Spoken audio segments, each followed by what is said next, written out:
Good evening, everybody, or ahi ahi pai for those who speak Maori out there. My name is Richard, and I'm part of the Three Wine Men team. And tonight we're transporting you to New Zealand, to Marlborough, to be exact. And we're joined not by one, but by 6 exceptional winemakers, each showcasing different expressions of our much treasured grape variety, Sauvignon Blanc. So each of the wines we'll be tasting tonight have been pre-selected by our one and only host, Clarke. Hey, Oz.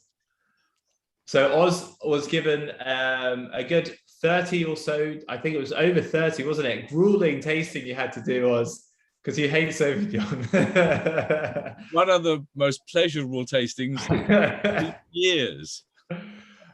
So yeah, with over 30 wines from the appellation Marlborough wine, a region that's dedicated to the Sauvignon Blanc grape variety and its origins. Now, I'm going to sort of quickly introduce our guests today and let you get on with the tasting. So I'm hoping that everybody, as and when I say their names, will give us a quick wave and maybe show the bottles if they have it, or cheers, whatever you fancy. And I'll introduce everybody in tasting order. So first up, we've got Clive Jones. Hi, Clive. Clive is the evening. Evening. Well, good morning to you. Clive Jones is the winemaker at Nautilus Estate, and his wine is the Nautilus Sauvignon Blanc 2021. Next up, we have Simon Waghorn. Hey, Simon. Simon, Hi, good morning. Good morning, good afternoon. Simon is the winemaker and owner of Astrolabe wines. It's pronounced correct as Astrolabe as opposed to Astrolabe. That's pretty good, Richard. We'll live with that one. Yeah. Good work. And his wine is the Awatere wine. Awatere Sauvignon Blanc 2021. Third up, we have Marcus Wright, winemaker of Blind River. Hi, Marcus. Kia ora, everyone. Evening, good morning. His wine is the Blind River Sauvignon Blanc 2021. Fourth up, we have Matt Thompson. Hey, Matt. How are we going? Evening over there. Matt is the winemaker at Blank Campus Wines, and his wine is the Holdaway Vineyard Sauvignon Blanc 2021. We then have Brian Bucknell. Hey, Brian. How's it going? Good morning, everybody. How you doing? So Brian is the winemaker and owner of Mahi Wines, and his wine is the Marlborough Sauvignon Blanc 2021. And last but not least, we have Murray Cook. Hey, Murray. Kia ora, everyone. Cheers. Murray's our winemaker at Dog Point Vineyards, and his wine is the Section 94 2018. So that one's got a bit of age to it, which would be interesting to taste compared to the others. So before we begin, hand you over to Oz. A little bit of housekeeping. I know a lot of you have already heard these details before, so I'll be quick. This is a live event, so please do get involved, ask any questions. You'll be able to go down to the bottom of your screen, click the chat, and chat to us, basically. Please do select the drop-down where it says select and attendees and panelists, so that we can all hear what you're saying. Everyone can talk to you, or you can talk to us. And last thing is that we will be running a poll towards the end, so please get involved. Let us know which wine you like the best. So that's like my work done. Introduction's done. I'm going to hand you over to our very capable host, Oz, and the gang. Cheers. Thank you, Richard. Well, the most important thing to have tonight or this morning is a pair of scissors, because we've got this fabulous pouch selection for our wines. And can I just ask you to go wines 1 to 6, whatever order you think you're looking at them in the box. Wine 1 is first wine, wine 2 is the second wine. Do it like that, okay? If you're actually opening the pouch, I would strongly suggest you don't aim at your computer while you're opening the pouch, because even though the pouches don't necessarily squirt, they might. So don't do that. And apart from that, I would open the first one right now, pour it into your glass, and while I'm going on a bit, you've got something to drink. So let's just start thinking about this whole Marlborough Sauvignon Blanc thing. It all started less than 50 years ago. In fact, it was 48 years and 197 days ago that the first grapevine was planted in Marlborough, South Island, New Zealand, on August the 24th, 1973. And in the vast emptiness of the southern seas, on an unregarded, scrawny, wobbly island that almost no one had ever visited, and which assuredly had not produced a single passably impressive bottle of white wine in the entire 20th century, a vinous volcano was coming to life. And in a bedraggled, stone-strewn landscape of starving sheep whose soils were thought to be so feeble and so useless you could virtually barter for an acre with a week's supply of bread, the whole world of wine was about to change. Marlborough was being born as a wine region. Any good? Well, it was February the 1st, 1984, when I first tasted a Marlborough Sauvignon Blanc at New Zealand House in London, the 17th floor, the table just inside the door, third wine along, Montana, 1983. And I knew my world of wine would never be the same again. The whole world of wine would never be the same again, because no wine had ever tasted like this before. There'd never been a wine that crackled and spat its flavors at you from the glass like this, a wine that took the whole concept of green and expanded it and stretched it and pummeled it and gloriously reinterpreted it in a riot of gooseberry and lime zest, green apples, green pepper sliced through with an ice-cold knife of steel, piles of green fresh grass, the leaves from a blackcurrant bush, and just in case this was all too much, a friendly dab of honey and the chaste kiss of a peach. And did that taste of somewhere, as wine geeks are so keen on demanding nowadays? It sure did. It tasted of a somewhere no one knew. It tasted of a somewhere that hadn't existed before, ever. It tasted of a whole new world of wine that was going to be full of somewheres that hadn't existed before. And one Kiwi friend of mine said that when he tasted his first wine, it was like tasting a new color. He knew nothing had ever tasted like that before. Well, how did this happen? Well, partly luck. I mean, the guy who was planting Marlborough was only planting this virgin hard Scrabble because it was so cheap to buy. And he didn't ask an order for any Sauvignon Blanc vines, but some turned up.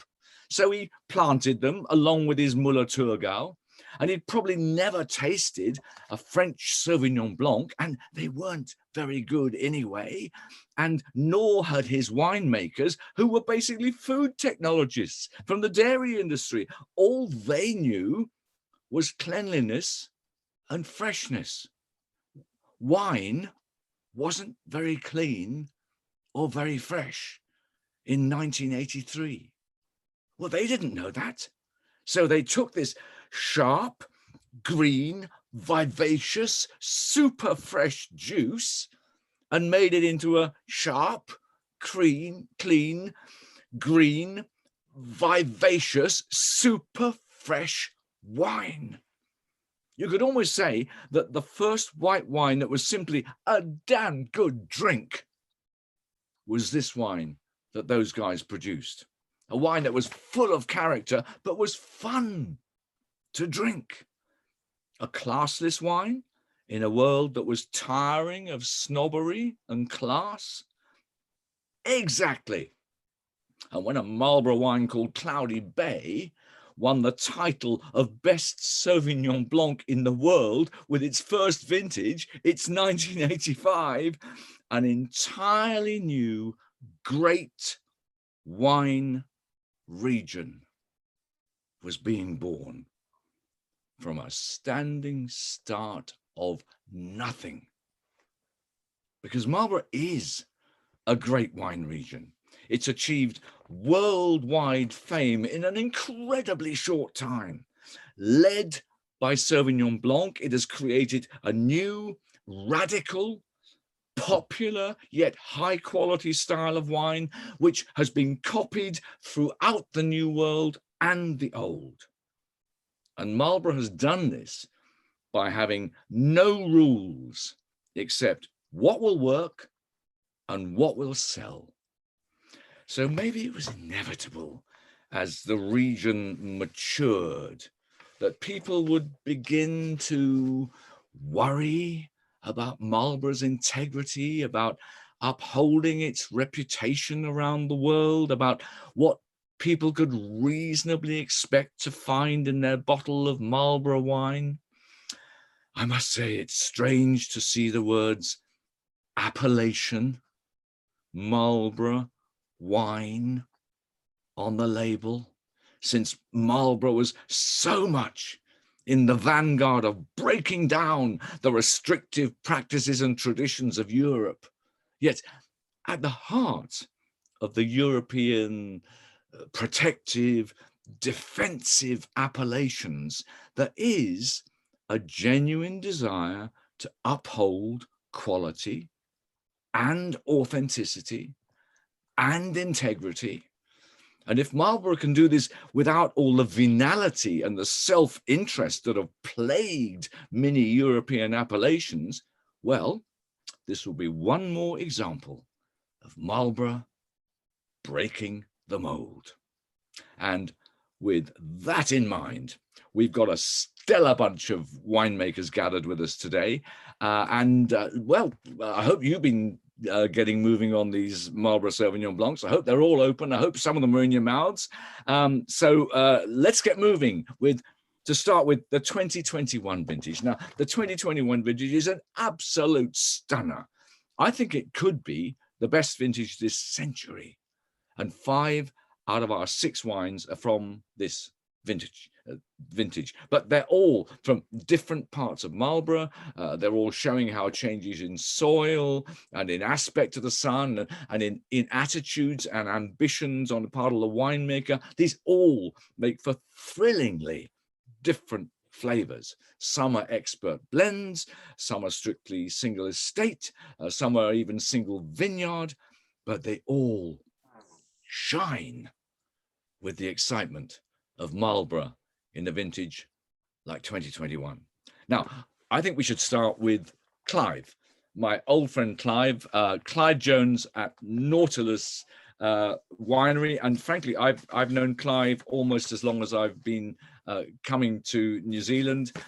He's been at Nautilus for a while. I think I met him even before he went to Nautilus. I think I met him up in Auckland at a winery called Sealax.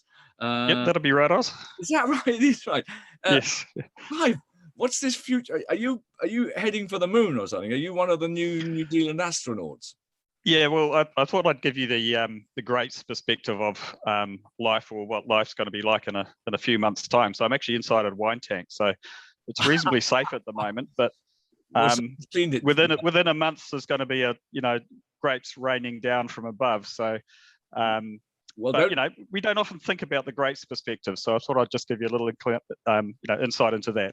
It's very exciting, but I tell you, now that your friends know that you're standing in the vat, they've got 20 minutes to come in and dump a half a ton of Sauvignon Blanc on you, so I'd beware. It's pretty difficult to get out of the tank too, so I'm a bit trapped in here at the moment, but anyway, we'll run with it. Then when all your employees come along and say, can we have another $10 an hour? I would say you're in a weak bargaining position there. Yeah, I suspect so. Tell us about this appellation Marlborough wine venture. It's been going now for 3 or 4 years, hasn't it? Yeah, and look, thanks for that wonderful introduction to the region, and I guess that gives people a the passion, etc., that you spoke with is that's the same passion we feel about the region. So we need we feel it's time's right just to add a few layers of protection or parameters that we think are important. So we want to go just above and beyond the normal winemaking regulations. So in order to sort of uphold those 4 pillars that you mentioned of origin, integrity, authenticity, and sustainability, we set up a few guidelines or rules that we want members to adhere to. That is, so the wine has to be 100% from Marlborough. The wine has to be bottled in New Zealand. The wine has to be certified by a sustainability program, be that the Sustainable Wine Growing New Zealand or organics or something equivalent. And the wine has to be grown to defined yield parameters. So we just felt it's time to lift the game. And so we've got a group of like-minded producers who, share those same philosophies. And, we want to protect the region. So if you do end up with a bottle of wine, I don't know if you can see it there with the appellation Marlborough wine logo on it, AMW, then it's likely to be being made by a producer who's prepared to go those extra steps in terms of making quality wine. So we feel the timing's right to sort of make the next move.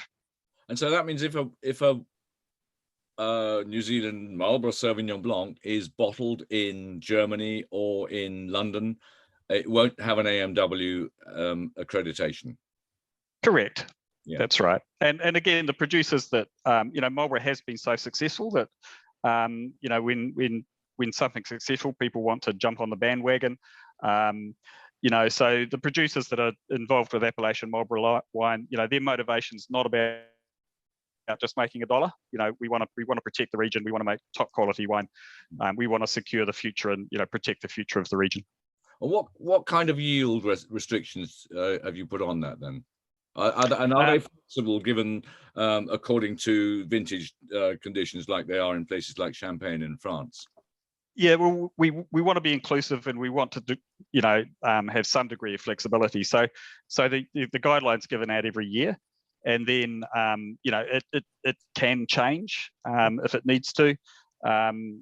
The reality is it doesn't typically need to change much. So the number we've got is a cap of 15 tonne per hectare, which is actually quite reasonable. But we know in Marlborough we can actually, it's one of the anomalies of the region. If you're on the right site, you can actually grow grapes at a reasonably high yield compared to some other regions, but still produce gold medal quality wine. So we want to be able to allow for those sorts of sites as well as the sort of more stony sites that would be cropping at a lower yield. Yeah, certainly with Sauvignon Blanc, it seems to me that high yield, properly done, can make a really nice wine. That's right. It's all about vine balance at the end of the day. And, some of the Sauvignon's quite a high vigor vine. If it's on a site that's got some good oomph in it, it can actually lay down a reasonable crop and create some great flavours. Yeah. Well, my feeling is I'm getting used to it. But I take your point, because I don't want to see cheap bottom end white wine in a supermarket on a sort of 3 for 2 kind of deal with the name Marlborough on it. I really don't. And there have been times, I remember looking back, the 2008 vintage, which I'm sure everybody remembers, when enormous floods of cheap Sauvignon Blanc came out of New Zealand and unfortunately hit England as much as anybody else. And everyone just thought, what is all this stuff? And why is it three bottles for £10? We thought we were paying £10 for 1 bottle. And I must admit, I think it took years to recover from that damage. And if this AMW thing is not about restricting people, so that if I say, hey, I want to plant Albarino on this bit of land and Touriga Nacional over there and see what happens, and you say, fine, go ahead, you can do what you like. You can plant any kind of one. If you want to, if I wanted to make sparkling Touriga Nacional, could I do that? Yeah, absolutely. Yeah, good luck with that though. But I'm not sure it'll be a recipe for commercial success or a path to riches. But by all means, you can give it a crack. But I could give it a crack. That's the point. If you're not going to get in the way of your fabulously entrepreneurial frame of mind, which has been absolutely at the heart of what you've done in Marlborough for the last 40 years. Yeah, exactly. We just think it's time to lift the game, and there's the timing's right. We've got 50 members on board who are all of the same opinion. So, look, we think it's the right move, and it's exciting for the future. Well, let's see how it pans out. Now, tell us about Nautilus. Tell us about what you do. Nautilus, to me, I think it's a fascinating idea because it's basically started by the Aussies. That's right. Yeah. 80s. That is 80s. Really early. Did they start in Hawke's Bay and then move down to Marlborough? Yeah, the first wine was actually a Marlborough wine. So yeah, back in the 80s, so we were part of the second wave into Marlborough, not the first, but the second wave. Back in the mid 80s, it was actually almost impossible to find grapes in Marlborough. So it took us a little while to work out some relationships with some growers to get hold of some grapes. So it wasn't until a few years later that we really established a resource, and we've actually got one family, the Gain family, who have been growing for us for over 30 years now. So we established a relationship back in 1989, and they've grown for us ever since. So yeah, our Sauvignon is a blended wine, and it's a blend from a number of different sites. So we grow grapes on 10 different sites in Marlborough. One of them is a specialised Pinot site. The other 9 all have Sauvignon. So then with the Nautilus blend, it typically comes from a focused group of those vineyards. So predominantly 4 of those vineyards have the character that we're looking for in the Nautilus wine. And the whole concept of blending is 1 + 1 + 1 doesn't equal 4, it equals 5. So the sum's greater than the individual parts. So you use those blend components to build up layers of aroma and flavor and texture into the wine, and then you might have something that's in a very small amount, which is it's kind of like the seasoning. It's the salt and pepper in the blend that just makes it taste better. So that's the concept of blending. We're very protective of what goes in the Nautilus bottle, and so it's got to meet our quality standards, of course, and we want to make a wine that's got both style and substance. So in Marlborough, the sort of style comes quite easily. The substance you've got to work a bit harder for. And when I mean substance, I mean texture, palate, weight. So, it's the aromas are there, but we're happy to sort of turn the volume down a little bit on the aromas if we need to, but turn it up on the palate. So it's got lovely texture across the palate, and it wants you to come back and have another glass. So just since we had that map up a moment ago, that, by the way, is a lovely picture. That's Nautilus down at the end of those rows, is it? Correct. Yeah, that's the winery. So we're sort of, our vineyards just happen to be focused perhaps more in the Renwick area. So, 20 kilometres west of the Blenheim township, and almost kind of in that vertical line, we've got a series of vineyards that almost run down that line. So some in the Wairau Valley, most in the Wairau Valley, but we've also got a vineyard in the southern valleys on the clay soils as well too, that typically goes into the Nautilus blend. So they're all within a 5-minute drive of the winery. So in a sort of fairly, a cluster with quite close to the winery in that middle of the valley area. So the Wairau Valley, just for everybody who doesn't know the area, you can see it. That's the Wairau River, the big long river that's running down past Nautilus there, and that's the real core of Marlborough. So we're talking about your core also being around where your Nautilus estate thing is on the Wairau Valley there, is it in the middle? Yeah, correct. So most of our vineyards are sort of in a vertical line around, from that dot heading south. So, a little bit east and west, but, mainly on a north-south axis. And so tell us the difference between the north of the Wairau Valley and the south of the Wairau Valley there. So on the north side, it's basically the old floodplain of the Wairau River. So very gravelly soils, those typical shots you see in, from Marlborough. Then when you move into the brown colour, the southern valleys, that's where you're moving into more clay-based soils. And so that typically has an impact on the palate particularly. So, you know, delivers a bit more flesh across the palate, whereas on the stones you get these sort of bright, vibrant aromatics. That's a very, very broad generalization, by the way. There's always exceptions to those rules, but that's kind of roughly how we see it. And the southern valleys, do they deliver more flesh, but also more sort of zingy greenness? Yeah, again, broad generalization, sort of perhaps more tropical on the valley floor. Then maybe you get more gooseberry and capsicum as you head south, and then over into the Awatere, sort of, you know, as you're heading south, slightly cooler, you might be getting more of that nettle and, you know, tomato leaf. But there's some Awatere wines here that the Awatere experts will tell us about, I'm sure. And that's the Awatere, by the way, everyone. The grey area down where you see 7. Okay. I must admit, your winemaking, it looks quite interesting, actually, Clive. Just take us through the process of making this Nautilus. Yeah, we machine pick at night, so we want to get the grapes in when they're nice and cold.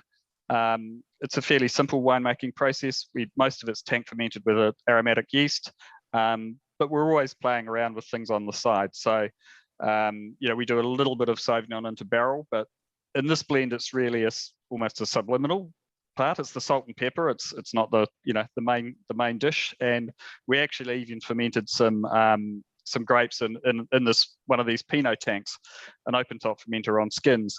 Again, just to sort of add a textural element to the wine. So we want to keep it on yeast lees for a long period of time, just to work on that texture as well too. So texture is just as important in flavour in wine, I think.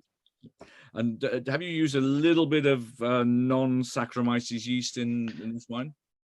That's right too. So not a totally wild fermentation, but a yeast that has been selected from a wild fermentation. So it's not a traditional wine yeast species, but it allows us to sort of do some warmer ferments at a controlled rate, and it's something we enjoy doing and have done more recently.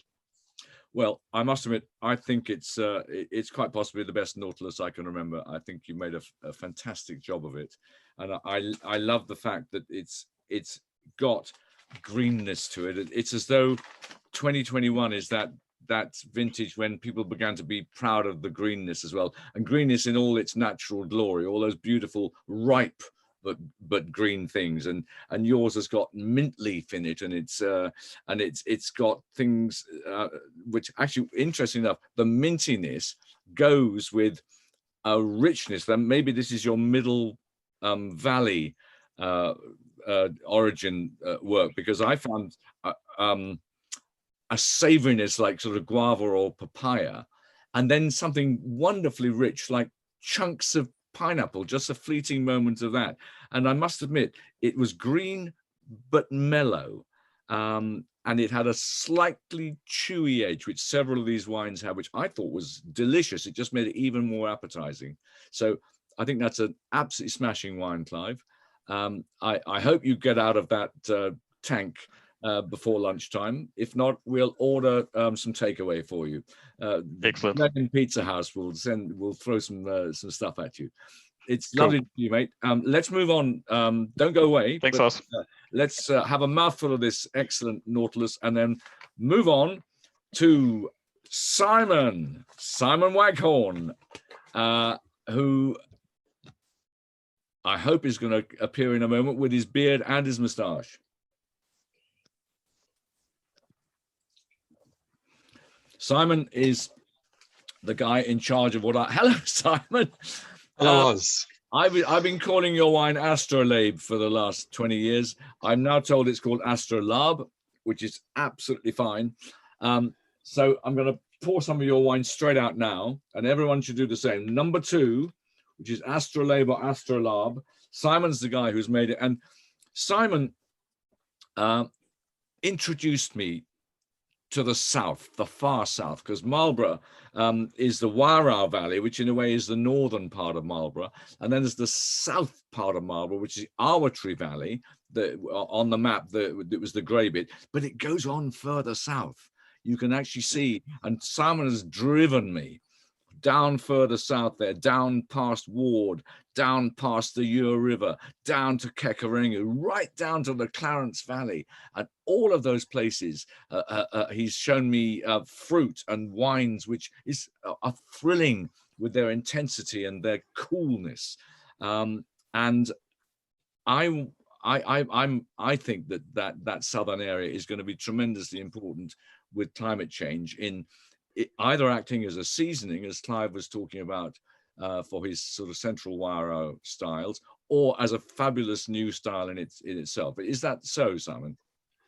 I think so. It's great for everybody to just take note of the map, because it tells a bit of the story about Marlborough right there.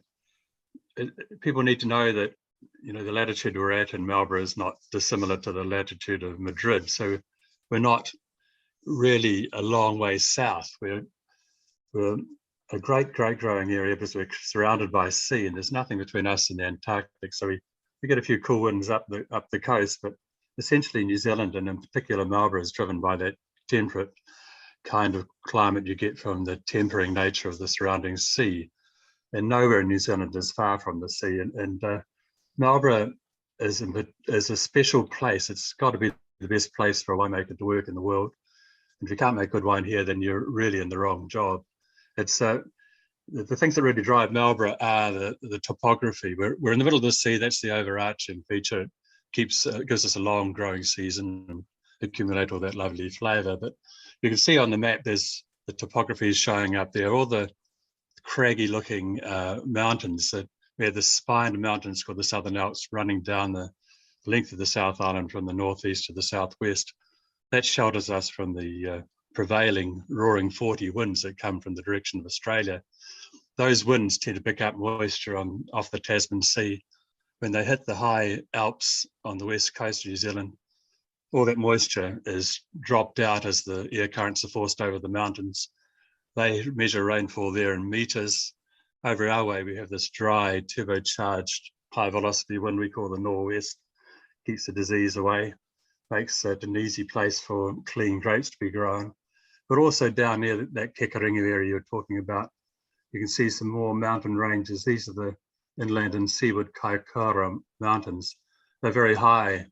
The highest of those mountains, Tapuai Owanuku, is some 2,880 meters or so. So very high altitude ranges that shelter us from the Antarctic southerly winds. So we're in this triangle of sheltered country with beautiful light in a temperate growing region. And the other thing about the topography is it makes Marlborough a diverse region.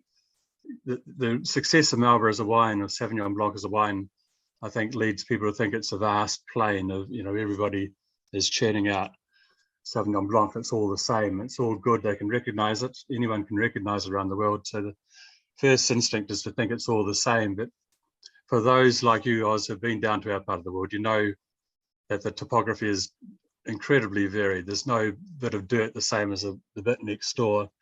And all those little valleys and mountains lead us to be able to grow grapes on specific sites that add interest and value to our blend. So at Astrolabe, we've done that a bit. We've really pitched into the concept of spreading our grapes far and wide. We get most of the Sauvignon Blanc comes from this area, the Awatere Valley.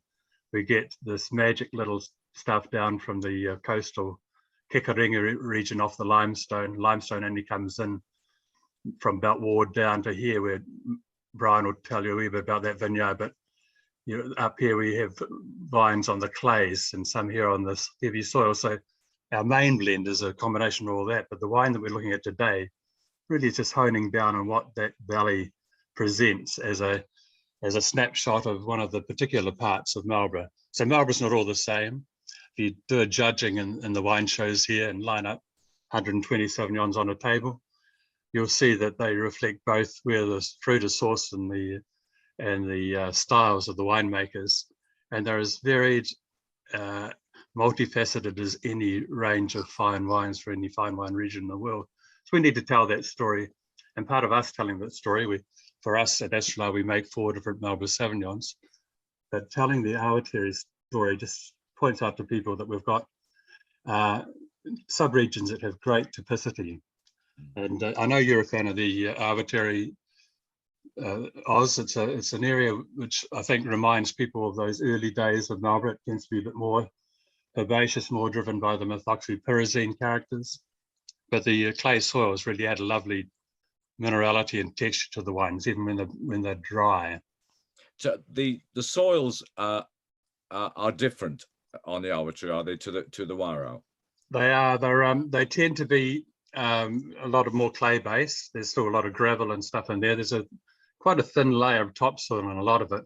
You see in this picture here, we're looking north. Oh, here's a good show of the strata. This is taken from a cutting going up from the river.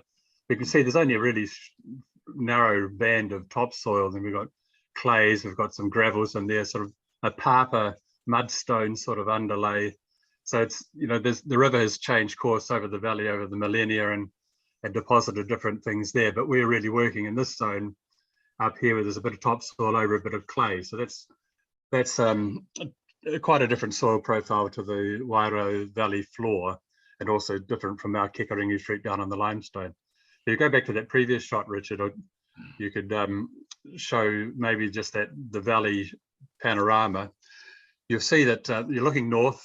All the wind generally comes from over these hills, and it picks up the soil on this side of the valley, the topsoil and the silt out of the river, and deposits it on the south side of the valley. And so you have lighter soils to the north and heavier, deeper, loamy soils to the south. Historically, down here before grapes, on the deep soils, we grew a lot of crops like maize and peas, sweet corn, all things like that. And so a lot of these guys had good access to water out of the river. The river limits the water in the Awatere. You haven't got the vast plain, the aquifer they have in the Wairoa. So over here we have these deep soils, over here we have light soils, and people have different access to water through historic water rights as farmers. And nowadays the big push is to store water on properties, and take water during the winter and store it in big dams so that it can be used for irrigation during the dry ripening months. So it's much more political thing in the Awatere, the water situation. And I've made this wine from a blend of the north and the south just to showcase both soil types, but to put together a very typical Awatere style wine. My winemaking has gravitated over about 40 years to looking for more minerality, very dry wines with precision and focus. And so when I put this wine together out of about 20 different parcels, I'm selecting wines I've made that showcase a lot of concentration in the palate, that even when they're not hugely alcoholic or sweet, when they're bone dry, they still have a sense of weight. This is my family. This is the marketing manager, the general manager, the retired general manager, and now sort of our eco-greenie manager. And this is me, and this is Bob the dog. We're a family-based company, all about Marlborough fruit. We don't take fruit from anywhere else in the country. We want to showcase the purity and the vibrancy of Marlborough, and but sort of fashion it in a style which is more familiar to people who have had a history of drinking maybe French wines, that drier, more elegant, more restrained, less is more, and a bit more kind of sense of place. When I think about making my wines, I'm always conscious that people have to see Marlborough in them. The other thing I think of is that they have to see somebody's fingerprints on them. So I'm very into house style. But my Marlborough wine is based on the Awatere fruit. This Awatere example is just showing you what is available before I blend it into the bigger blend, and why I like that region and how it drives the main style. Yeah, I noticed that you put on your label, which I liked, grown in the vineyards of the Lissamon, Van Ash and Jones families. Is this relationship with growers of enormous importance to you? It certainly is. I'm a career winemaker. I've come to the wine industry and to this company with no family wealth or history in winemaking. There's no real old history in winemaking, much as you said, in New Zealand. So for me, my this Astrolabe wine company has been really built on the back of strong relationships with different growers. And I've been lucky that growers have come to see me and wanted to grow for me, and I've been able to go out to their properties and kick a few sods and work out whether that particular property offers me something in my blending and also some mitigation of frost and hail risk, and then sort out with the grower somebody I can be married to for the rest of my life. And all those boxes are ticked, and we shake hands. We don't have any contracts, but we've been growing with these guys since about 2000, some of them. So it's a long, long haul. We're all in it together. And they understand farming. They're all multi-generational farming families, and they understand the nature, and they also understand quality and working together to produce something special. And we love that fact that we can sort of pick and choose these different sites and put together a blend which shows fullness through the palate and good length and typicity of the region. Brilliant. Well, I think it's a smashing wine, Simon. I've been a great fan of what you've done. I love that bright attack. I found flavors on this one. I put several ideas down about flavors. I found things like nettle and sage, those kind of herb flavors. And I found a flavor here. This is what's wonderful about the 2021 vintage. So many extra flavors you find. I found a flavor like marrow jam. Does that mean anything to you? Is it, not down here. We do have. And, we make most of our jam out of raspberries or apricots down here, but yeah, marrow we do have. Yeah, but and it had a peachiness to it. But what really made it work was the apple flesh, the apple peel, the lime leaf kind of brightness, the zestiness, those herb flavors, really beautifully fresh, like sage and the nettle. Nettles are I suppose it's a pyrazine thing, isn't it? But it's a wonderful, when you're walking in the countryside and you smell nettles, it's a fabulous smell. And I thought it was a bit saline.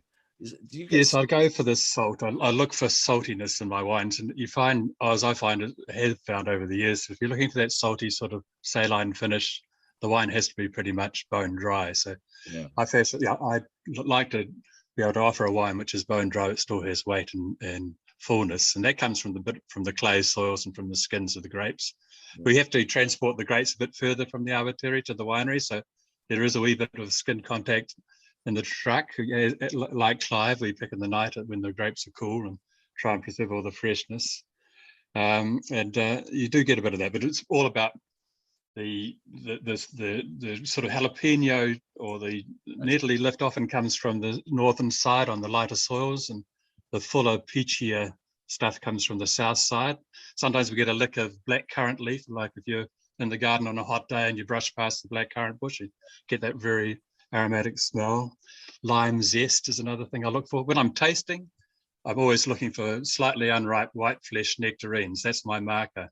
But when the fermentation process happens, all these other things come through. So it's always a great thing when the wine's made, because you see things that you didn't see as fruit, but you do see the value of your picking decisions on those different sites. Well, I think those things you're looking for come out brilliantly in your 2021.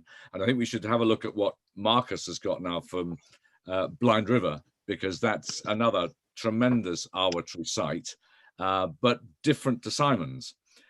Marcus, there you are. And you have a bottle. I do.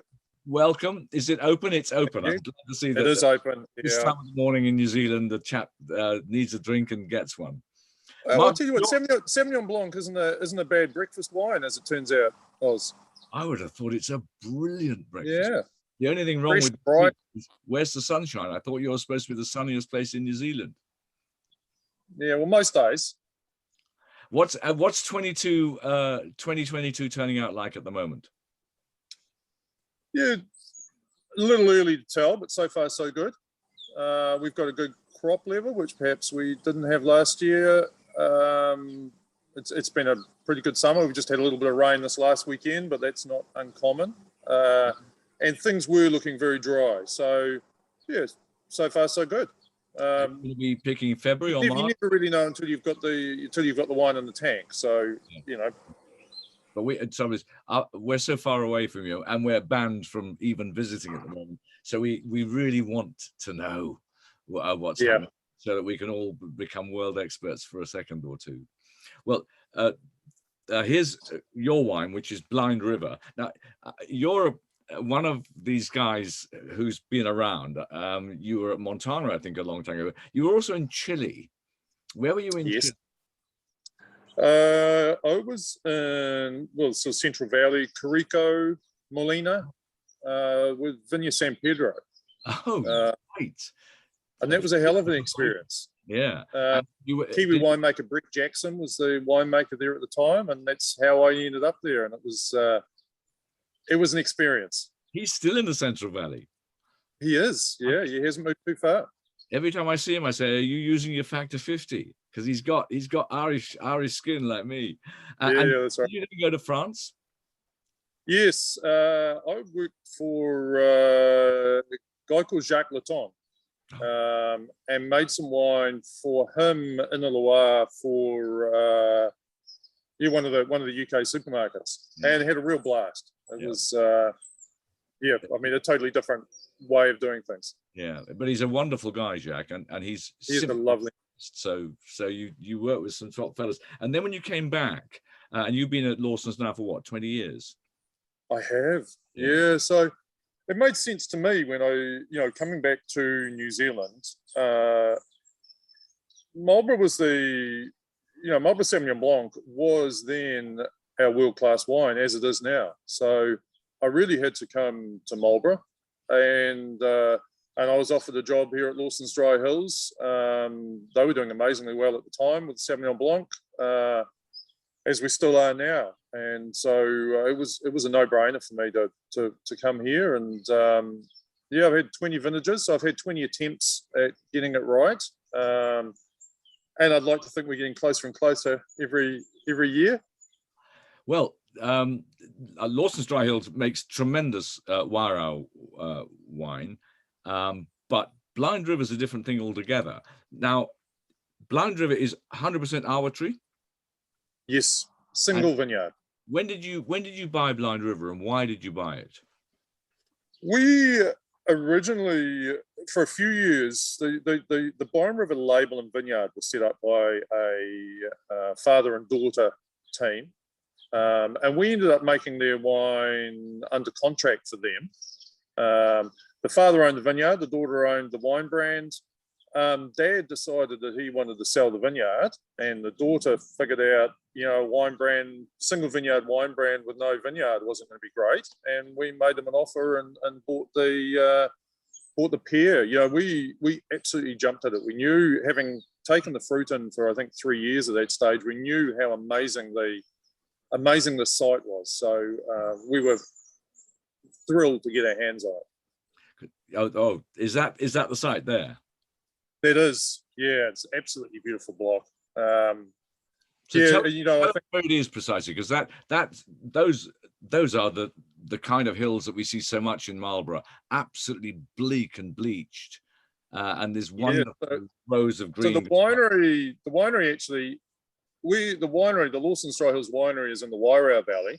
We sit on the other side of those hills, and yeah, so these are tucked up. It's the same kind of soils. It's a slightly south-facing slope, which seems to work really well for the Sauvignon Blanc. And yeah, there's the vineyard there. So it's split up in several different blocks, sort of based on the topography.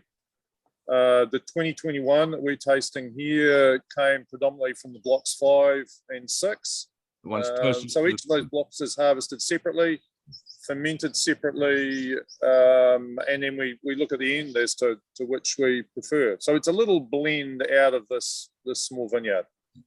So that means that those 5 and 6 are closest to the sea, and also facing south, and also most likely to get any effect from the southern busters and all those kind of things. Well, it's a small block, so we don't necessarily see that much. I don't think we see a great temperature effect across the block.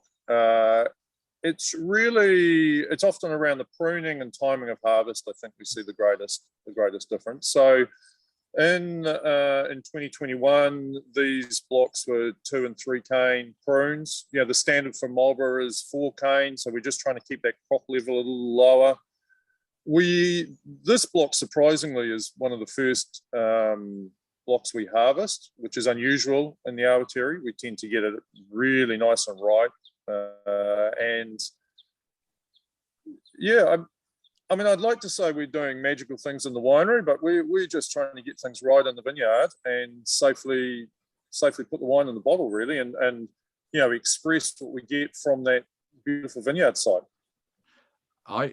Again, what a lovely vineyard site here. Are you then avoiding some direct sunlight by where you are? Those hills behind.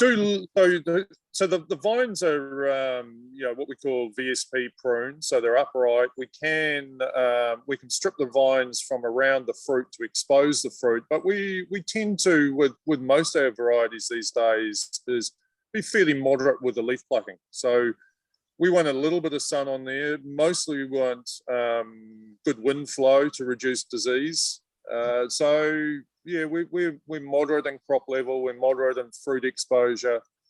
We're quite moderate in terms of water and irrigation use. Yeah, I mean, that's not a very exciting story, is it, Oz? But moderation seems to work well here. It seems to, and I think you really bring out a beautiful Awatere flavour. If anything, a little bit gentler on the edges and rounder than Simon's. And I wondered whether that was because you're doing a little bit of barrique, old French wood fermentation, and maybe using wild yeast on that. Yeah, absolutely. So we do that with quite a few of our Sauvignon Blancs. These are old barrels. Some of them, last year we threw out some barrels from 1999. So, the barrels are up to 20 years old. They're not providing oak character, but that slow, gentle fermentation that the wild ferment brings also brings texture. And so that just adds an underlying sort of depth. It also adds some depth of flavour. But the vineyard itself has a really lovely chalky character to the wine. And I think the barrels really match well with that chalky texture. So I see those things, working really well together, and that barrel ferment helping to enhance that natural character we get from the vineyard. Yeah. So I often think with Awatere, you don't need complexity because it's got such a strong character. But you've put complexity in yours without taking the strong character away, and I find fabulous flavors. There's a bit of menthol there. I find flavors of green fig. And this is what's so fabulous about 2021 in Wairau and in Awatere. The greenness is going, all kinds of green things are coming through. I've got sage again on your wine, just as I found sage on Simon's wine. But I also got Angelica. Did you ever have Angelica cakes when you were a kid? That this green fruit, and there's something like rosemary coming through with the sage. I mean, I think it's a completely tremendous glass of wine, wonderfully Awatere, but you've just rounded it out and added a little extra as well. I think it's a really good glass of wine. And when you say we've added a little bit extra, to be quite honest, this is the character we get from this vineyard. And I'm a great believer in the fact that our job in the winery is not to mark it up. We've got a lot of decisions to make, and we've got a lot of things we must do to get the grapes in the perfect condition and then turn them into wine. But each of those decisions must be sympathetic, and they must be focused towards expressing what we get from the vineyard. 2021, I really love some beautiful floral characters there, which I love that character when we get that from Sauvignon Blanc.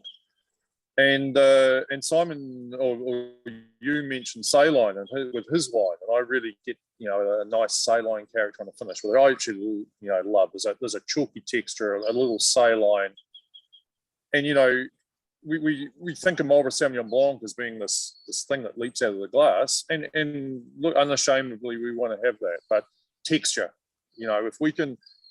if we can bring texture to the wine and allow that character of the vineyard to come through, then I think we're taking it from, something that's exciting and lovely and drinkable to a really great wine. And that's where we want to be going.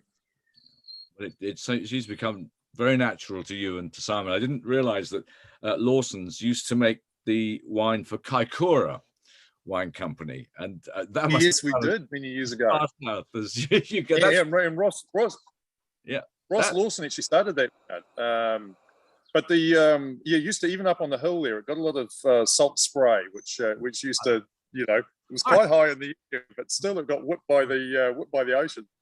I see that you talk of yourself as carbon zero, and I know that you were possibly the first winery to commit to screw caps in 2001. Is that right? Yes, we went. I mean, there were several wineries that we were involved with that made that jump at the same time. But we went from no screw caps to 100%. Yeah. So quite a leap of faith. Yeah, there was a lot of research done. It wasn't a a decision that was taken lightly. It was a well thought through, and as we've seen, a very good decision. But yes, we went from no screw cap in 2000 to 100% in 2001. And what does the Toy 2 carbon zero classification mean? And because are you the only New Zealand winery to have that classification? No, I don't think so. We're certainly the only one that these things get a little less interesting when you start talking about certification, but we're ISO 14001 certified, which is an environmental management system, and we're the carbon zero certified as well. So I think we're the only winery with those two. We're SWIN certified, which I actually love, the New Zealand Sustainable Wine Growers certification. I think that's an amazing thing. We want to and need to be doing the right thing. We'd like to be leading, not following. It's a big part of our culture here. It's it's just something we do. Yeah. Well, it's nice. It's nice. It's just part of your culture. And look, along with that, Jason, I should just say with this appellation Marlborough we're talking about, these rules. The group you're talking to today, and the group as a whole, we're all about making quality wine. These rules are really what we've always been doing. This is just kind of ring fencing and saying, I guess it's a quality stamp, and if you want to join the group, then this is what you need to do to be producing these high quality wines and recognised for it. Yeah. So that idea of heading towards carbon zero, I noticed that Astrolabe is also in the same kind of boat. That's the thing that quite a few of you guys are trying to do. Because we're a luxury drinks business essentially. Nobody needs to be drinking wine. Let's allow our consumers to do that guilt free. Let's be doing the right thing. It goes from the way we treat our vineyard, the soils, all those kind of things, right through to the carbon thing. And I think give it 10 years. There'll be an enormous amount of the industry doing it. Yeah. Well, thanks for that smashing wine, Marcus. And I think it's time to move out of Awatere to another really fascinating part of Marlborough, which is Dillon's Point. Matt Thompson, is my old friend Matt there? He is. Have you got more sunshine? You've got slightly more sunshine than in the Awatere today, you'll be pleased to know. Yeah, well, it's started to get quite bright here, which is good. Even though I'm not far from Marcus, the Marcus is about 1 kilometre, 2 kilometres south of me, so not far away. But so you're both in the Wairau. Are you at Dillon's Point? I'm in Dillon's Point, yeah. Well, I'm in the vineyard, and in fact, there's a tractor working quite nearby, so it might get noisy. It'll make us all very, very homesick for summer in the middle of February here in England. But since you're in Dillon's Point, should we? I'd like to talk about Blank Canvas and you as well. But should we go straight in at Dillon's Point here and say, why do you think it's so special? This thing that was a mixture of riverlands, marshlands, and lowlands. It was everybody who seemed to plant anything around there was talking about how low and marshy and silty and dismal it was, and yet it seems to be. I think, is it your favorite vineyard area? Yeah, look, it is for me for Sauvignon Blanc. On the other side of it, it's the worst place for Pinot Noir, I think. So I think that's the thing. The diversity of soils here allow us to do some quite different things. For Pinot, I much prefer the really low vigor sites. But if I take you on a bit of a tour here, I'm just going to pick up the computer here. And okay, so that's looking west, up the valley towards Clive. Then I'm going to go to the south. You can see those hills behind me there? Yep. Okay, now they're the dry hills. Yep. Now, if you go over there, you can see to the north and you can see those blue-green hills. Yep. Right. Well, that shows you the difference in rainfall as you go from the south to the north here. Again, that diversity we've got, that's partly responsible for that. Now, if you look at Dillon's Point, the reason the soils are different here is because they're so young. Now, when I say young, they're only a few thousand years old before this was sea. So the Wairau Valley is actually filling in at 1 metre a year. Now, it disturbs me a wee bit, Oz, because if I go and stand at Rarangi, which is the beach at the mouth of the Wairau, I remember when the sea was 30 metres back that way. So it's meters further out or further in. So it was 30 metres further in. So the beach is filling in the bay. Quite amazing. So what's happened here, as you go further west, the valley gets steeper.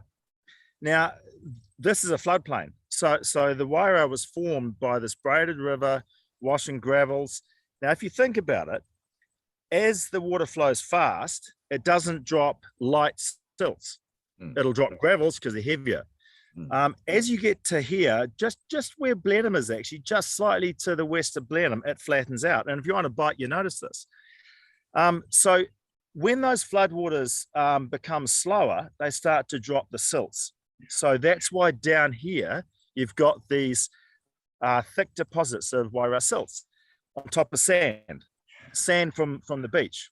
Okay, so now we've got great drainage here as well because of that sand. We've got amazing soils, thick river silts, full of minerals. And I think when you taste this wine, I want you to have a look at the saline note. We've talked about saltiness. This is actually real salt. You can measure it. So lots of potassium, sodium salts are in these soils. And I think they come through in the wine quite clearly. And again, I agree with Simon. They have to be dry to actually get that sensation. I put it down as a Dillon's Point stoniness, which is probably about the same thing as in wine descriptions. 10 different people have 10 different descriptions for exactly the same thing. But I agree because I looked at, I remember first times I came to Dillon's Point and indeed out towards Rarangi and I think it was out at Riverlands with the Nobilo operations and all those. And people started saying that the pressure, because of the Wairau aquifer being used a lot, the pressure, the back pressure from the sea was dropping, and that we were beginning to get salinity coming into the vineyards. That was a little bit further north of you. Is Dillon's Point affected by that as well, or not? No, not at all. The Rarangi area, there's no significant aquifers there. And so there's actually a bit of a fight there between the vineyards and the houses for the water supply there. Dillon's Point, on the other hand, the main Wairau aquifer flows through here. So there's an incredible amount of underground water here. This is the original river course, is down by you, not up by them. Yeah. Correct. Yeah. And what happens here is that there's a lot of water disappears underground in the Wairau, quite a long way west of here. It flows underground, and there's about 15 cumex, 15,000 litres a second. 50 million litres a second. So huge. It's one of the biggest aquifers in the world, isn't it? Oh, I don't know about that, but it's a big one. Southern Hemisphere. Yeah, Southern Hemisphere, maybe. Yeah. Well, I think Dillon's Point. I'm an absolute convert. But tell us about Blank Canvas and what that's all about. It's a very small label, and we're 100% single vineyard wines, and that's not just because we're a lot smaller than everyone else. We really believe in a sense of place, and so it's owned by the two of us, Sophie and my wife there, who's actually a master wine now. So we believe in single vineyard wines because of the site expression they have. When I was a child drinking wine, and I'm not kidding there, for me, the magic was the expression of that sense of place and the fact that you could taste the wine and actually work out where it was from. And that's always been, for me, a fascination. And I think perhaps it's something we need to be more proud of. Perhaps you could say arguably that Marlborough Sauvignon Blanc is the one with the greatest expression of sense of place of any wine in the world. It's arguably the most recognizable. I think that's an incredible achievement. Yep. I completely agree, and I loved one of the things that you said, that you wanted all your growers had to live on their vineyards. Yeah. Is that because They you do. people who are completely connected to their land? Yeah. Yeah. And I didn't actually hot wash Sophie here. These guys are extraordinarily tall. Are they the Holdaway guys? They are the Holdaway guys, and yeah, Sophie's actually a reasonably tall female, but She looks as the though tall one is. Sorry. She's got that I'm being squeezed look on her face. Yeah, yeah. Well, the short one there's about 6'7", and the tall one there's 6'10". So, yeah, there's some good genetics in there height-wise. Can you just give us a quick overview of what you mean by regenerative agriculture? Yeah. Well, the tall one there on the left, Robbie, he's actually got a PhD from Cambridge in ecology. So he's well equipped to do what they're doing here. Now, hopefully you can see that there. This is what they grow in between the rows, because viticulture is not about just the grape rows, it's actually between them as well. And I think increasingly we're aware that the organic matter in the soil is key to healthy vineyards. And I've seen vineyards which have been in the same place for quite a while, reasonably large crops taken off them, without managing that organic matter, and the flavors decline, the vines get sick. What we have here is the absolute opposite of that. So these actually carefully cultivated. There's peas there as well for a bit of nitrogen. Can you see that? Yep. So this is quite well cultivated here. And here you can see the benefits of that. If you look at that soil, you can just see how dark it is, and the microbial activity there's phenomenal. And as importantly, we're getting more carbon into the soil where it belongs. So rather than being in the atmosphere where it does harm, it's in the dirt where it helps the plants through microbial activity, releasing nutrients, but also that carbon's back in the ground. Mm. The other good story about these guys, they've got, would you believe, 2,000 hectares that they've bought that they're quietly regenerating on their own funding into New Zealand native forest. And it's just an amazing project. That's 20 square kilometers. I've been there. I've walked around there all day. Yeah. Amazing place. Well, if that's what regenerative means, I have to say we should all raise a glass to what they're doing. And raise a glass to the fact that in the next 10 years, as Marcus was saying, this is going to be something that we all do. And thank you for being in the lead with it. So, well, it's the Holdaways are doing a great job. They really are. Thanks for that, Matt. Let's move on to another old friend of mine, and this time it's Brian. Where are you, Brian? I seem to be having a succession of faces turning up, and I keep thinking, I remember terrible drinking nights with him, and I remember terrible drinking nights with him and with him. But Brian, you can look at Brian's face and you think, yeah, I can imagine having a terrible drinking night with this guy. Brian, it's lovely to see you, and you're a guy who has done so much in the New Zealand wine world, but you also started. Is it possible that I first met you in Chile? Yeah, I think from memory, the first time I met you, which is actually a really, it's a very fond memory. I met you in London, and it was with Patrick McGrath, BMW, like the Hatch Mansfield. Yeah. It was February, so it was just before vintage in Chile, and we turned up at your house on a freezing night.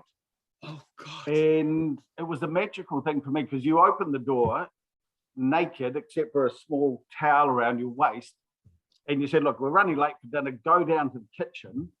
So we went in the kitchen, and for me, it was just a dream. Like you couldn't see the oven; there were just bottles of wine everywhere.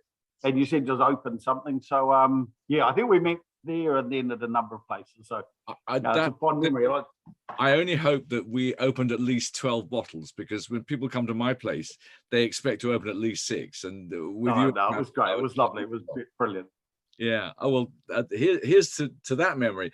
Of course, one of my, well, several of my serious drinking memories in Blenheim have involved you and Healy and several others. So Kevin was there that night too. Let's not make everyone jealous.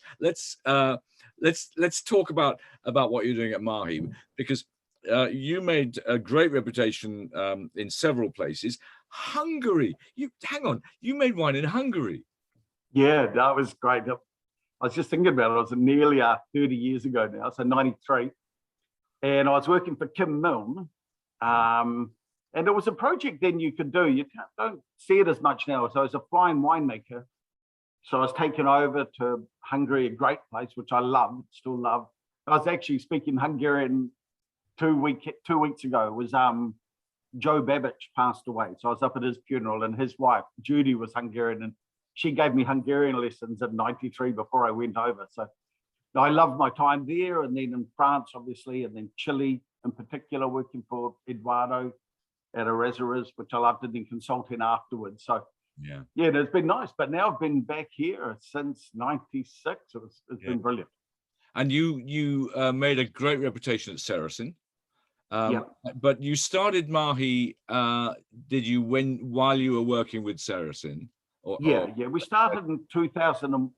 Started in 2001, and sort of similar things that a number of the other guys have mentioned is really this idea. I was traveling a lot for Chile. I was traveling a lot with Saracen, and you were seeing people were thinking, Marlborough is just one big vineyard, and it's not. And so, same sort of thing. We do it with Mahi. We set up to show the differences across the region. And so we do a lot of single vineyard wines. It's not the wine that we've got today. This is our regional blend. So that's our winery, which is just down the bottom of that hill, or that escarpment, which goes right along the valley. And this is really one of the areas that really the change of soil. So on the valley floor here in front of me, it's very stony. Whereas on the top of the terrace behind, it goes into much more complex soil. So it's sort of like nearly the opposite of parts of Europe, in that the valley floor has got very good drainage. Whereas as you go further up and back towards the south, you run into slightly more clay or silty soils, that sort of thing, and the older soils to the south. So the hillsides have got more clay on them, whereas the valley floor is very fertile. For us, our winery, you can see where the spot is. There's the Mahi winery, which is the old Cellular Brun winery. So one of the first 4 wineries built in Marlborough. So this was ready for the 84 vintage. And in terms of our wine, this one here, the vineyards that we work with, that's from the winery looking north. Beautiful. So this is, we've got some Semillon out in that vineyard there, some Sauvignon, and across the road, Chardonnay and Sauvignon and Pinot Noir. But we tend to focus on the vineyards up in the ends of the valley. So we are right down in Ward, down near where Simon was, down in Kickering, which is our coolest vineyard, and we have picked it in May. And also further to the western end of the Wairau Valley. So as you go further west, you go up the valley, it gets cooler. And as Matt mentioned, the soils get a bit lighter. And so we're aiming sort of for more of a citric style rather than more of a tropical style. So we do, those are where our vineyards are, up the western end of the valley and right down in Ward, so the cooler sites. And I think it's a real key thing. I mean, with Marlborough is this idea of temperature.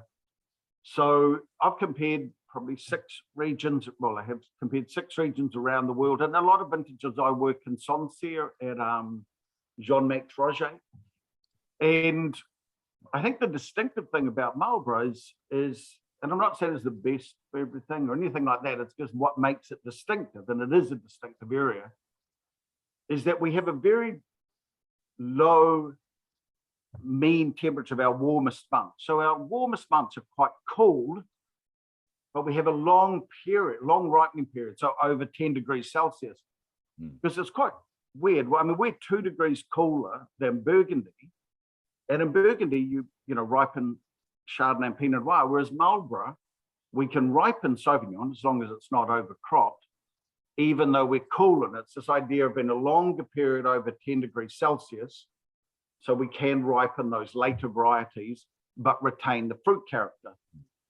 And I suppose our focus is, as with a few of the others, is not emphasizing that fruit character on the nose, but using the fruit weight on the palate. So we do a number of different things with our Sauvignon, and with this one, our Mahi Marlborough.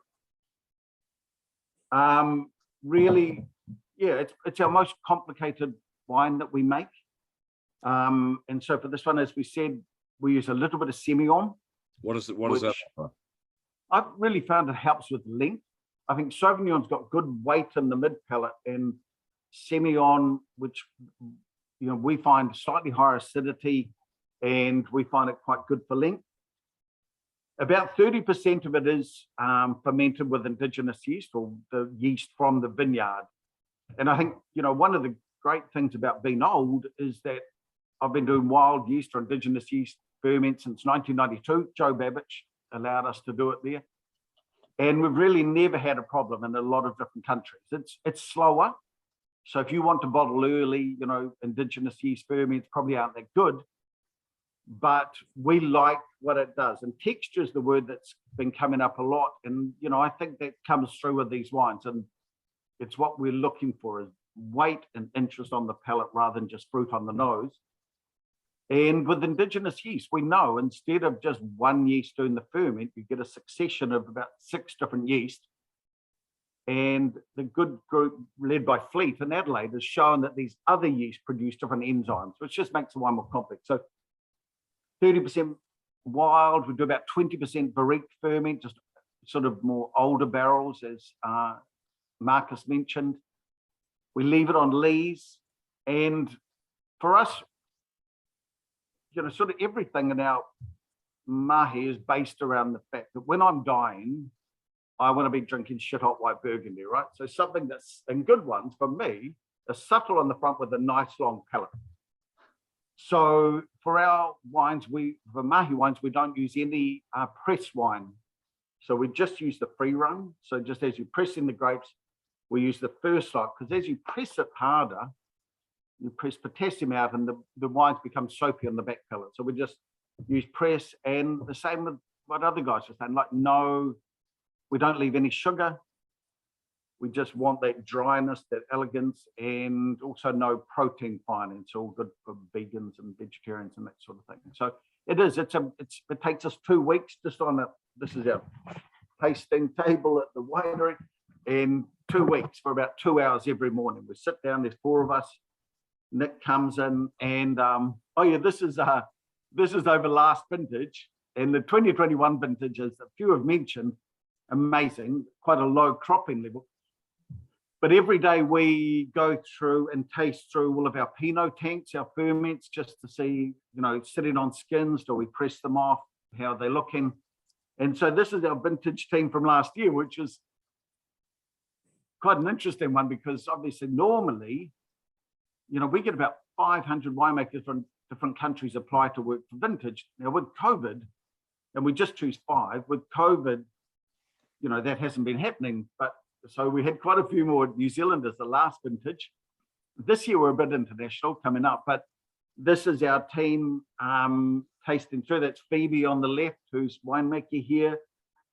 And my son, Max, who's just come back from a winery in New York, he's standing there. And then Nick and Henry, she's coming back for vintage again. So, yeah, so every day we go through and do a tasting there. And that's one of our horrible dishcloths on the table too, by the look. But anyway, so so that's, and really looking forward to vintage already. Sort of, it is looking a little bit bigger than last year. The canopies are looking really good. It's been humid the last couple of days, so we're a little bit worried about that.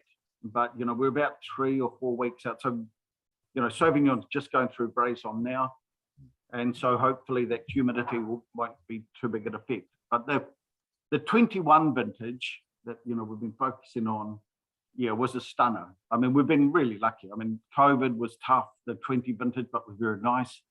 21 outstanding vintage, as you picked up in the tasting. And so here's looking to 22. So we're looking forward to it.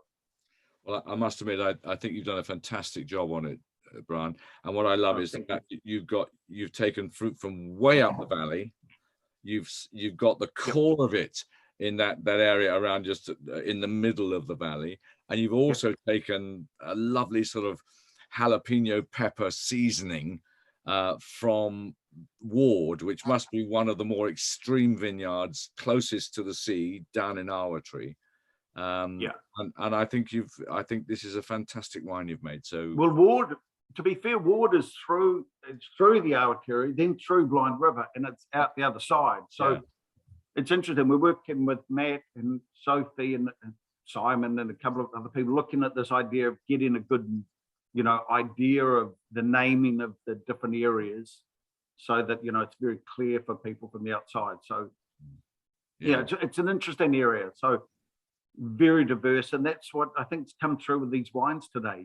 People are looking at different ideas and making quite different styles of wines. Yeah, well, I think that's fantastic, and thank you for that, Brian. And okay, hey, and Oz, just one thing. It's a bit of a push, but this wine book of yours, the new classic wines, one of my original inspirational books. Oh, it's if anybody who's out there is into wine, you try and get a copy on whatever, because some of the guy Kent, some great interviews are there. I really loved it. Thank you, Brian. Thank you so much. That means a lot. Okay. Take Let's care. move on before I start crying with pleasure at what Brian said, because that was a book that meant a lot to me.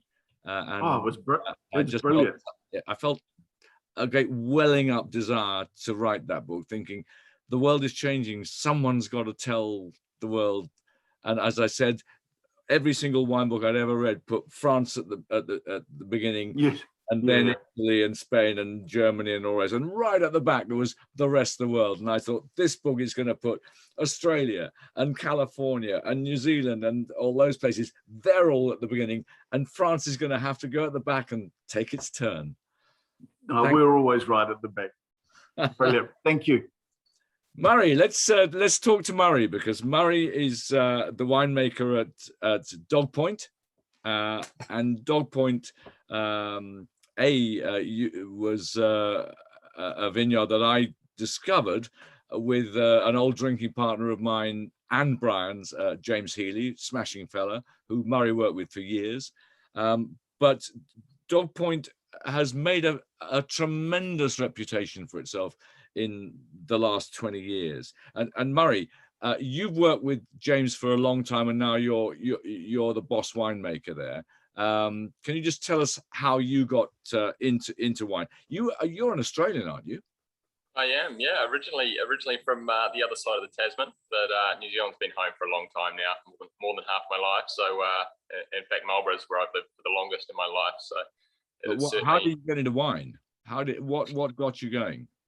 Yeah, so I didn't grow up on a vineyard. I had parents that loved wine. Dad always had a good cellar in Australia, mostly Australian wines. So I grew up with a knowledge of fine wines that they would bring to the table, and were there pretty regularly.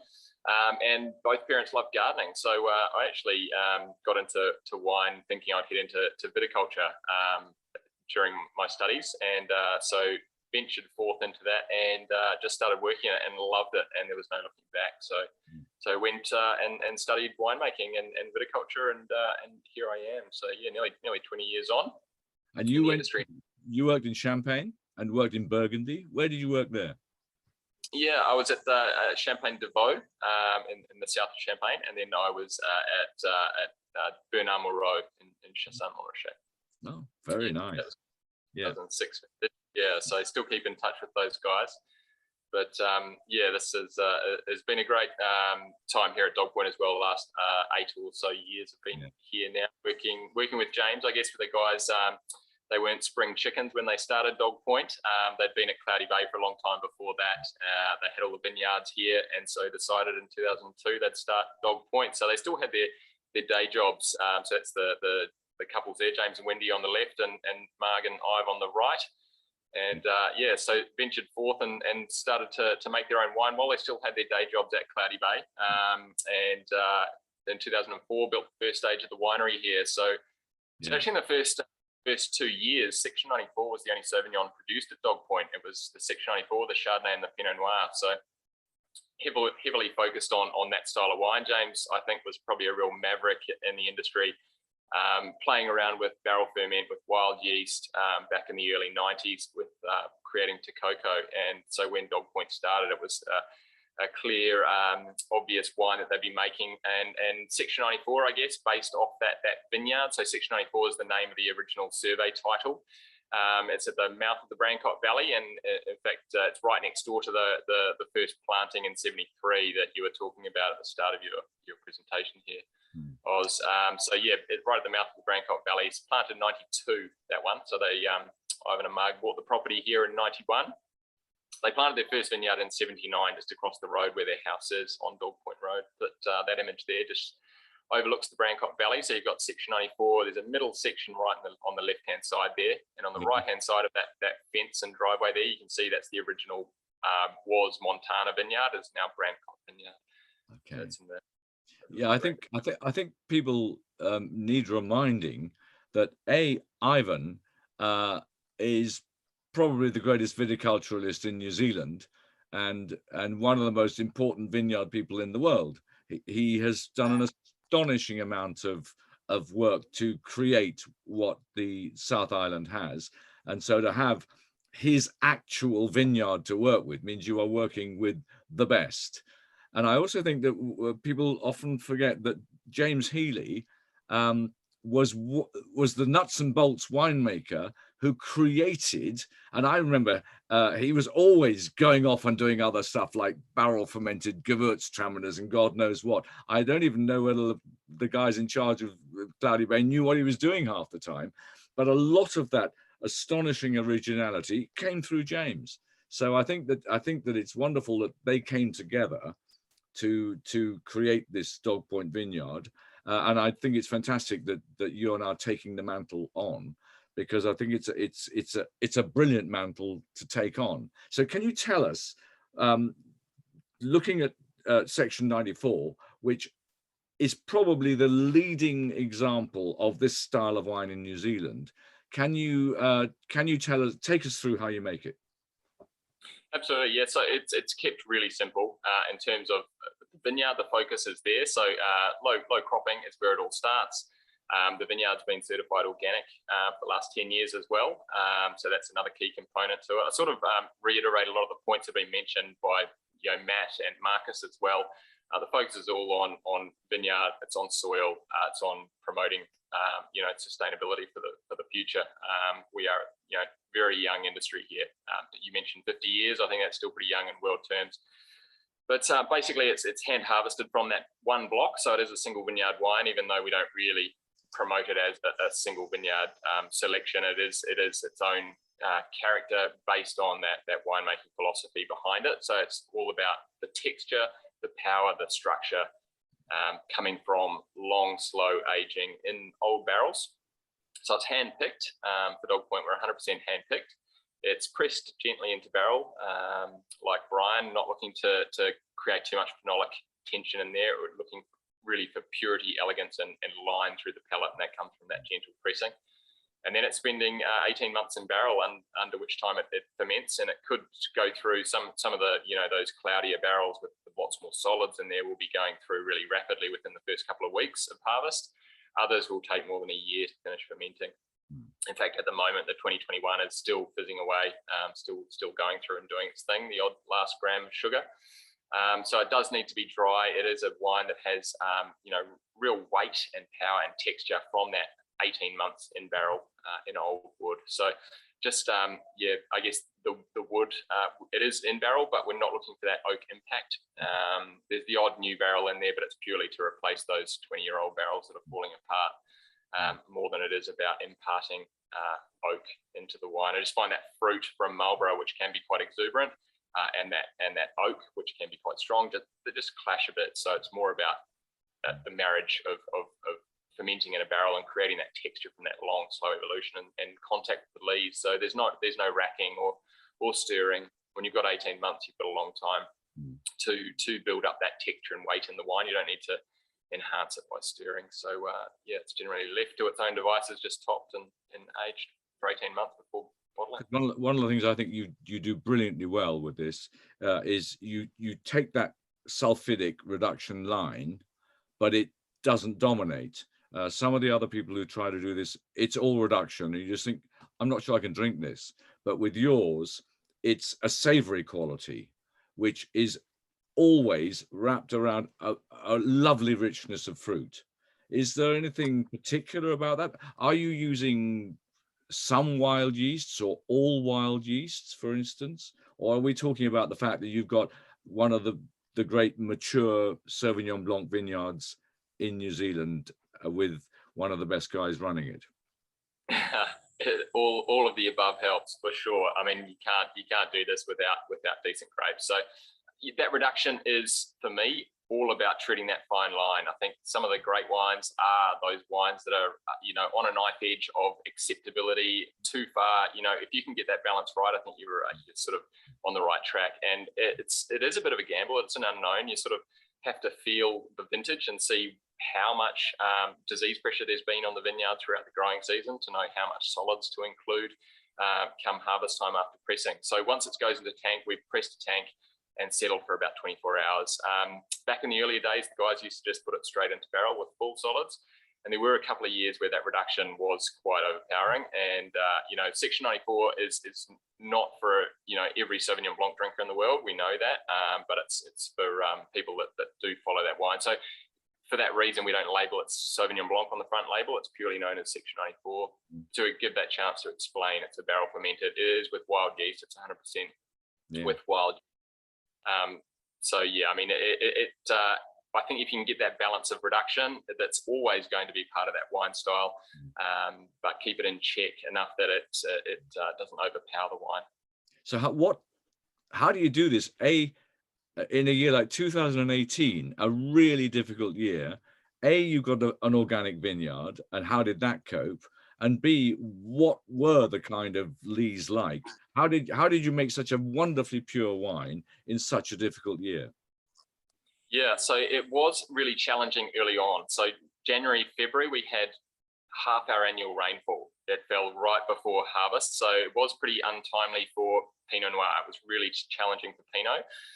So we had to do a lot of fruit sorting. It was incredibly slow going for Pinot. However, our autumn arrived about early on in March, halfway through March, we had beautiful sunshine. So when this was picked at the start of April, we'd had 5-6 weeks of beautiful warm sunshine and dry conditions. So when the disease pressure was on for varieties, the earlier varieties like Pinot Noir, Sauvignon was still pretty safe at that point. It was way too early in the season to be affected. In fact, it ended up being quite a healthy, lush, vibrant season for Sauvignon Blanc. However, we did know that we'd used, sulfur in the vineyard, so we had to be careful about that reduction in the juice solids. So there was very little solids selected in 2018. Still not going to barrel with clear juice. It's certainly very hazy and cloudy, which does, help to provide food for those wild yeast to finish the ferment and impart texture as well, and create that really chalky, fine grain wine as well. Well, I must admit, I keep thinking back and looking at my notes, and I wouldn't be surprised if Dog Point 2018 was the best white wine made in New Zealand in 2018. I think it's that good. So, wow. In an evening or morning for you guys, in an evening when we've had a series of fantastic white wines, we haven't had an 18, and I think you've done something really special with 18. So well done. I wonder whether we should go back to Richard and see. I've just noticed the time on the clock. If Richard wants to see if there are any questions and answers. Thanks, Oz. Thanks, Oz. Yeah, no, the clock kind of ran out pretty quick today, I think, with everyone. And I think everyone's just had so much exciting things to say. I think it seems like such a. I mean, I just want to go, to be honest. I feel like I'm gutted for never having been before. I think everyone here has played a fantastic part in really sort of advertising the region and the appellation of Marlborough wine and your passion for it and the future of where you want to go with it, which I think is, I mean, it's incredible to see. I think everyone here has been. I mean, we've had quite a busy chat today. Clive has actually answered quite a few of the questions already, so he's very kindly sort of stepped in. There was quite an interesting one about sort of whether, because obviously you have to bottle the wines in New Zealand before you ship them, whether that is eco-friendly. And I think Clive, responded to that already. But I don't know if Clive, if you wanted to sort of sum up what you said really quickly for the audience, just in case no one's read it. Yeah, sure. Yeah, look, it's obviously it's a fairly interesting question there, whether it's arguably more efficient to ship wine in bulk, and you would perhaps think so immediately, but transport on a ship is very, very efficient. So if you actually bottle in Europe and then the wine goes into a truck to go to the UK, you're using way more carbon than you would in the journey from New Zealand to the UK by ship. And also the other point is, we like to use New Zealand manufactured glass. Our glass manufacturer here uses hydroelectricity, so that's got good green credentials, and there's a very, very high percentage of recycled glass in our glass as well too. So we think the glass we're using here has got a very low carbon footprint compared to glass produced in other countries, and that even though we're around the other way side of the world, the amount of energy used to get the wine by ship from here to the UK is relatively small, and you'll use more in your car going to the bottler to pick your wine up than you will. That'll be more of a contribution to the carbon footprint of that bottle. But it's a really valid question and a really interesting one. Wow, that's interesting what you're saying about sort of shipping and using less energy than your cars. I hadn't really, in my mind, it was always sort of the other way around. But it's interesting. It's pretty. Thanks for sharing, Clive. Great answer. Yeah, and look, as a region, we as a country, we've got some aspirations in terms of looking after the climate and carbon footprints, etc. And as an industry, we're going to front foot that as well too. So we need to make sure that we're ahead of the game and very conscious of our environmental footprint as an industry. Cool. We've got the results in. It's actually been possibly one of the most equal polls that we've ever had. I think usually there's sort of an obvious winner, but I think here it just shows how incredible all the different wines are and how each of them are very unique and different, I guess, and kind of it's great. It's awesome to see. But I guess kind of we've probably only got time for one question for everybody, so I'm going to do a quick rip round because we've had a few kind of fun pairing examples out there. We've had Fintan, as usual, has been up with some oysters and mushroom. We've heard of sort of seafood paellas. We've had mushroom risotto, which I guess kind of from each of you individually, I'll sort of go around in tasting order probably, but which is the sort of most unexpected pairing for your wine? So something that you wouldn't expect but has actually worked really well. I don't know if you want to kick off with that. Well, Clive, you did the first one, so let's go with Murray first and do the other way around. Traveling through Asia, there's been some pretty impressive spicy dishes that stack up to it. Okay, cool. And then Brian? For me, I think those ones with texture, we've had, to match with lighter white meats. And so we had a veal dish which worked really well. So I was surprised at that. So I think it's, can handle some. Can hold up to the veal. Seriously strong. Wow. I do love veal. Okay, we've got Matt. Probably one of the big surprises for me was a pairing a chef came up with, which was a mango and lemongrass infused soup, which was quite incredible. And how does it sort of complement the food in that way? Like, what does it do, do you think? Well, I think the wines from Dylan's Point have got a distinctly tropical mango passion fruit expression, and the lemongrass, the citrus underlying notes, I think it just nailed it. And the guy tasted the wine and then actually came up with that dish for it. So quite amazing effort. Wow, that's pretty amazing. That's one way to do it, I guess. Taste the wine and go back the other way around. Marcus, you're up. I don't know how surprising it is, but fresh Vietnamese spring rolls, stuffed with lots of fresh herbs and a nice spicy dipping sauce. You mightn't think chili and Sauvignon Blanc, but in that environment works really well. Yeah, I think it seems to be a lot of Asian dishes knocking around then. I think kind of everyone's sort of going along those lines. I guess it kind of works. I mean, they did say, somebody else said Korean barbecue, I think, as well. So I think that was quite good. I think, Simon, that was someone who works with you, was it? Who might have been online? That's right. Yeah, my son-in-law is a real foodie, and he's a great barbecue chef, and that was one of his. The other thing that we found most surprising, like everyone else, we think our food goes brilliantly with Vietnamese style food, but beef brisket tacos, I suppose, with a fair slathering of jalapeno was one of the more surprising ones that we found went well, where we hadn't expected it. But it always, leafy summer salads, all those things, shellfish and seafood, are sort of what you intuitively think of with the freshness of the Marlborough Sauvignon, but occasionally you get surprised by something out of left field. Well, okay, so next time I go for Mexican, that's what I'm going to be. I'm going to try it out for sure. And last but not least, Clive. Yeah, sure. One of the things I remember was actually one of our Sauvignon Blanc celebrations we had down in the region a few years ago, and the sort of the gala dinner, there was an entree, which was based around Marlborough smoked salmon and a salad. You know, what you'd expect, fairly traditional, but they'd actually added some wasabi peas to the salad, and that little kick of the wasabi peas just gave it a bit of zing, and to me it was just a real perfect match with Sauvignon. Yeah.